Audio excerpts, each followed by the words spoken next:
In this video, I want to talk about one of the basics of data modeling, and that's implementing a star schema. And I want to talk about what a star schema is and how it looks like. And maybe you've heard about a star schema before. This was introduced by Kimball a very long time ago, and it's still the go-to approach for modeling data. So let's have a look into what a star schema is. And we will really focus on a very basic star schema here, so it's easy to understand what's happening. We have one fact table here, and that's sales. And around it, you see all these other tables. These are dimension tables, like product, customer, employee, date. And I get it, we need a little bit of fantasy here, but this could look like a star, hence the name, star schema. So let's first have a look at these dimension tables. Dimension tables, they have the context, like the who, what, when, why, all these kind of questions you could ask. So if we look at the customer dimension table, that could be who made the purchase. So we have information about the name, maybe their address, these kind of things. So very descriptive information. Then we have product.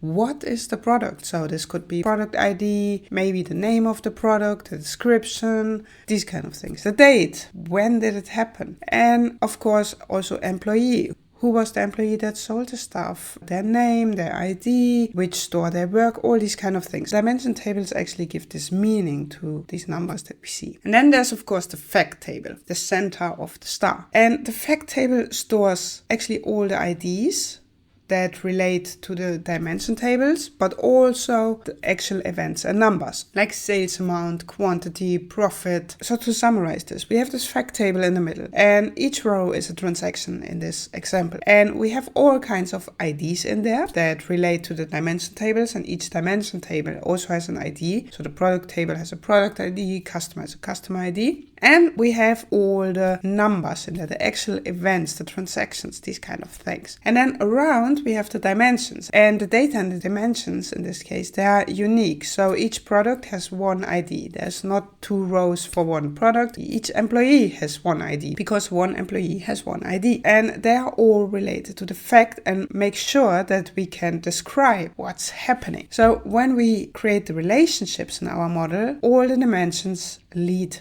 to the fact, and because everything is related to that fact, it makes it super easy to filter everything. And this is one of the issues I see at most of my clients. They have all these tables, but they don't have a star schema, and the relationships aren't properly laid, which means they filter something like an employee ID, but half of their data isn't reacting on actually that filter because, well, there's no relationship. So that's why it's so important to have a proper model in there before you even start visualizing. So now, if you wonder, how do I implement this in Power BI? Because I have 2 or 3 tables and now I want to create that star schema. How does that work? I don't have a video about this at the moment, but I know someone that has an amazing video about it. I will put the link in the description. It's actually Nicola. He has this channel Data Mozart, and in his video you can really clearly see how you can create this in Power BI. So this is the description, and if you want to learn how to do it in Power BI, I encourage you to watch his video, and I will put the link in the description. I hope this helps. Let me know if you have any questions.